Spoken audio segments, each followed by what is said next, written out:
सगळी आता पुढे सगळ्या आतमध्ये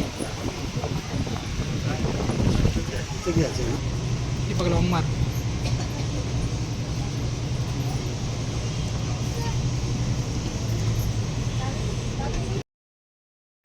असे संकेत असावे का इथे राम मंदिर तयार होणार आहे, त्यामुळे अयोध्येला काय जाण्याची गरज वाटली नाही.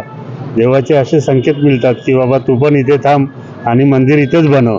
त्या हिशोबाने मंदिर बनवलेलं आहे. आपण विश्वास आहे का तुम्ही म्हणजे एकत्र सगळे एकत्र जाऊ ना, सर्व एकत्र जाऊ, काय ना जाणार, असं काय विशेष नाही. ठीक आहे, काही छोट्या मोठ्या घटना सोडल्या तर आम्ही सर्व एकत्र येत आणि एकत्रच आम्ही अयोध्येला कधी ना कधी जाणार.